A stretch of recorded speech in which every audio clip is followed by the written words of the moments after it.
Allez, c'est parti, deuxième vidéo. Donc, je vous expliquais tout à l'heure. La deuxième partie, ça consiste à changer cette chemise. Donc, la chemise, elle refroidit le moteur. L'eau arrive par un de ces tuyaux, puisqu'elle est aspirée par un de ces deux-là, là. Et elle passe dans la chemise à l'intérieur, là. Ça circule dedans complètement. Et ça ressort ici. Quand on fait du bateau, on voit, hop, petite mise au point, on voit l'eau sortir du truc. Comme on va faire, d'abord, on enlève le système de refroidissement. Voilà, je regarde, ok, c'est toujours à peu près net. On enlève la petite protection qui permet de relier le moteur avec ce qu'on appelle le shaft. Il est là, voilà. Donc on va dévisser, voilà, cette petite partie qui permet de mettre en contact le moteur avec le shaft. Comme on n'aura pas assez de place, ben le shaft, hop là. Ouais, oh putain, je suis pas mal. Je vais essayer de, yes, grossir un peu. Donc là, oh bah dis, j'ai complètement dévissé. Bon, c'est pas grave. Deux clés de 10. Et on va desserrer. Voilà. Ça, c'est un peu comme un mandrin de perceuse. Une fois qu'on l'a desserré, je récupérerai ma petite vis tout à l'heure avant qu'elle tombe tout au fond. Ben, on va pouvoir extraire. Yop. Voilà, c'est ça le shaft. Alors, je le sors pas de trop parce que comme il caille dans le garage, je me suis mis dans ma salle à manger. Et il y a encore pas mal d'huile dessus. Alors, moi je mets du WD-40 sur le shaft, normalement c'est graisse marine, mais moi c'est quelqu'un qui connaît plutôt pas mal qui m'a conseillé ça. J'ai essayé et j'en suis plutôt content. Je vais le resserrer sans le truc. Bon, il est vraiment... Il n'y a pas assez de place pour le sortir, bon c'est pas grave. Je récupère ma petite vis que je remets à sa place avant de la paumer.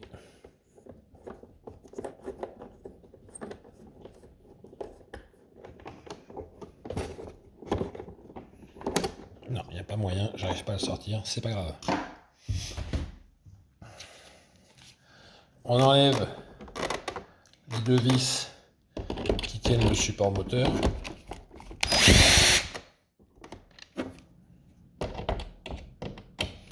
Donc moi, j'utilise une visseuse pour gagner du temps, mais c'est une visseuse que j'ai réglée hop là, à 1. Et quand je serre à 1, franchement, elle a très très peu de force.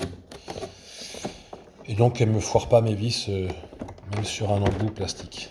Et voilà, et lui maintenant, il peut venir. Donc, on peut aussi enlever cette petite pièce.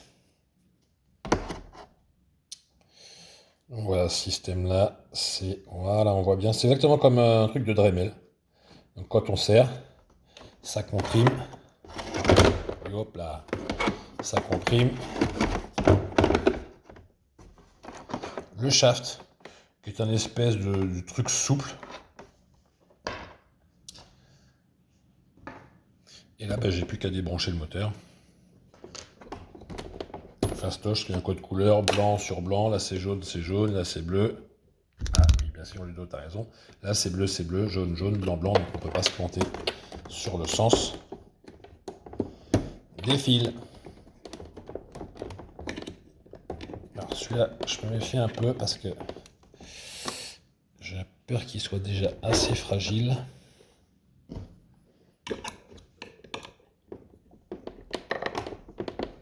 C'est pas très conventionnel ce que je fais, mais je trouve que ma soudure elle est un peu fatiguée déjà, donc je la referai un jour, mais c'est pas le moment.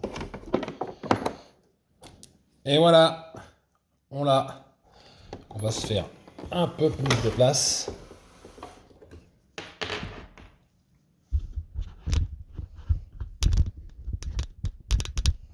Voilà. Donc on a sorti le moteur, ça prend 2 minutes, c'est pas très long. Maintenant, on enlève les 2 vis qui le tiennent. Vous voyez, elle force vraiment. Donc ça force pas au vissage et ça force pas au dévissage, c'est pour ça qu'elle a débrayé un peu. Premier tour. À la main. On a le support moteur et on a le moteur avec sa chemise. Donc ça c'est tenu à force. Je ne l'ai jamais démonté. Donc j'espère que je ne vais pas tout faire voler, que je vais y arriver. Oh punaise, je sens que je vais me fendre la poire. Ah bah non, ça va. Hop. Voilà la chemise. L'intérieur c'est la même, hein. C'est totalement creux, donc l'eau circule librement à l'intérieur. D'ailleurs il reste un petit peu d'eau dedans. Donc je vais aller la mettre à un endroit autre que sur la table. Tiens, donc je vais prendre le sol.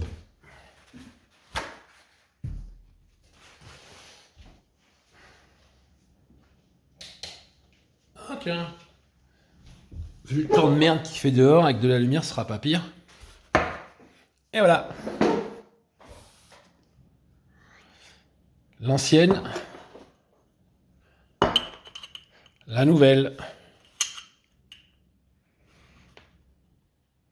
Voilà, on gagne 2 bons centimètres, donc forcément la flotte, elle va être répartie sur une bien plus grande surface extérieure du moteur. Et donc un meilleur refroidissement, parce que dans les RC électriques, le plus gros problème, c'est la chauffe du variateur. C'est ça le variateur, le contrôleur, le SC, appelez-le comme vous voulez. En gros, c'est ce qui contrôle la vitesse de rotation du moteur.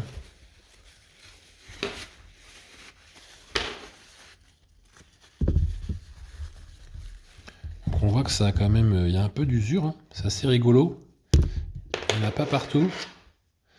Alors j'imagine que c'est un peu à l'endroit où passe la flotte. Je suis pas sûr que la flotte passe vraiment partout en fait. Parce que si je regarde bien l'usure, elle correspond quand même aux 2 points de passage. J'ai l'impression que l'eau elle circule plutôt ici et qu'elle va pas partout. Parce que là il est nickel. Donc ça c'est pas tip top. Et lui avec sa nouvelle forme, j'espère que ce sera pas encore pire. On verra bien. Donc le moteur étant monté dans ce sens-là, on va essayer de faire gaffe au choix de... Bon, en même temps, c'est qu'on regarde le bateau d'un côté ou de l'autre, ça ne change rien du tout. Allez, moi je décide de le monter comme ça. Donc j'imagine qu'il va falloir forcer un peu parce que le joint est neuf. Voilà.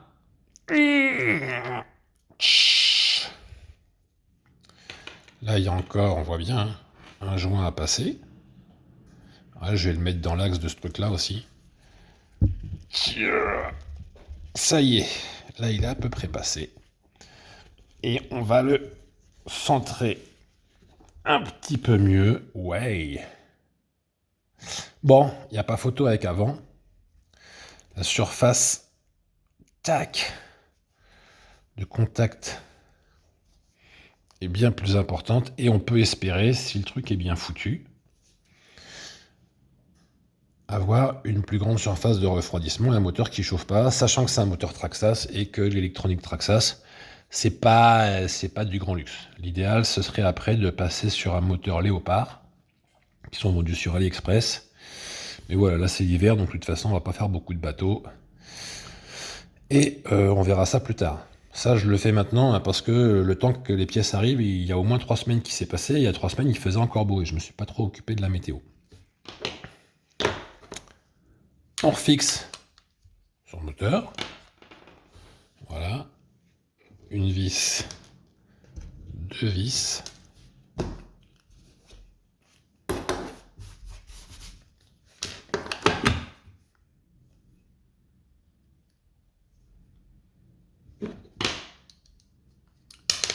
Hop. Bon, il y a 4 points de fixation, donc il y en a 2 qui sont plus logiques que les 2 autres, on se prend pas trop la tête.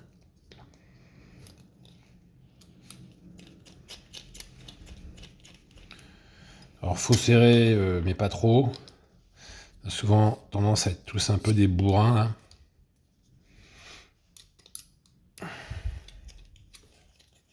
Bon là ça prend dans le métal, enfin dans l'alu. Donc là on peut serrer encore un peu parce qu'il y a quand même du torque, du couple.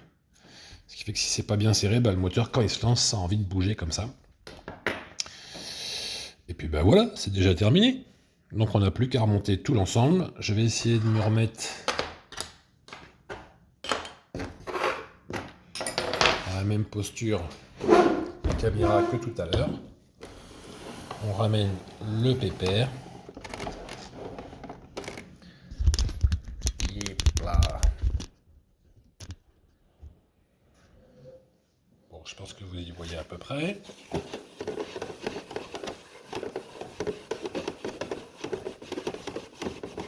Et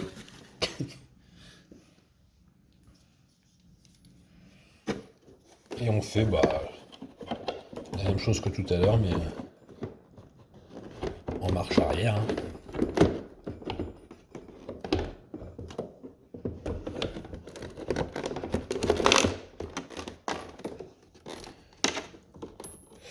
Pour l'instant, ça rentre.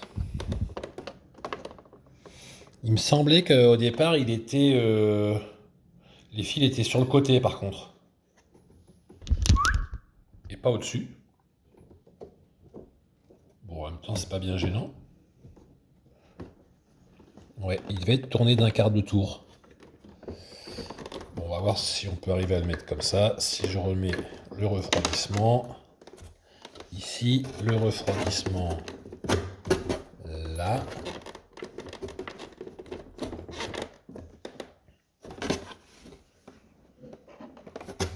Par contre, il est plus loin, donc je suis limite avec mon petit tuyau là.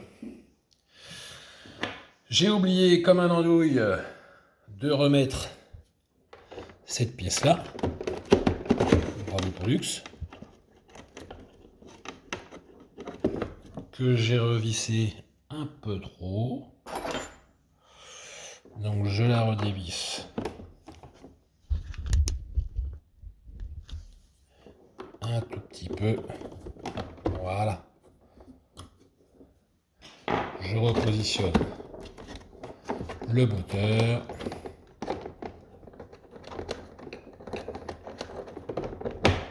Le shaft arrive à rentrer, ça c'est ok. Je peux remettre les 2 vis qui tiennent le moteur. Est-ce que vous voyez? On voit bien la première là. Donc là il y a pareil, il n'y a pas de réglage, c'est pas des trous oblongs. Vous voyez mon système là, il tient vraiment, il débraye vraiment facilement. Et la deuxième, vous voyez pas de trop, mais c'est la même chose de l'autre côté. On repositionne les fils, comme tout à l'heure, blanc sur blanc, jaune sur jaune, et mon petit bleu un peu fragilisé là, sur bleu. Et on remet, et touche pas à ça Ludo, le petit cache. Voilà, il n'y a rien de plus à faire que ça. On y est presque, il n'y a plus que le shaft, je sais pas comment ça s'appelle ça. Le truc bidule à régler.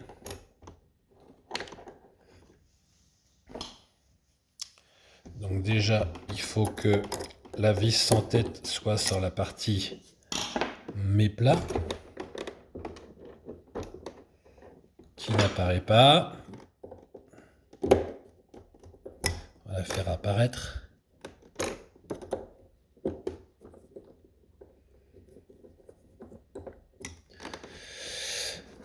Voilà, là elle y est.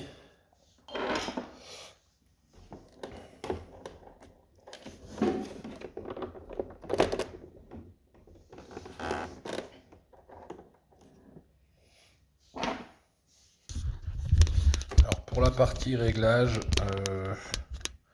la quelle profondeur on met ce truc là. Comme ça, comme ça, comme ça. Bah honnêtement, je sais pas trop. Donc je vais faire au pifomètre. Alors ça, putain, c'est deux petites vis peut-être de... Youp. Qui se vissent avec un tournevis 2 mm, c'est vachement fragile.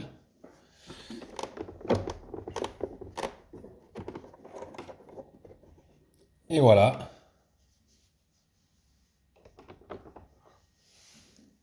Il n'y a plus qu'à resserrer le système comme les Dremel là.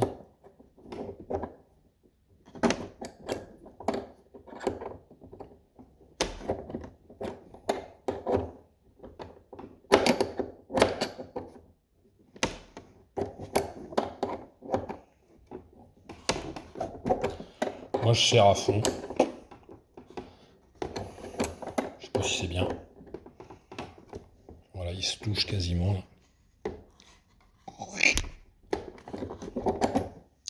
Je pense que ça va pas se barrer. On remet le petit cache pour éviter que des fils aillent frotter sur cette partie là. Et c'est terminé. Voilà.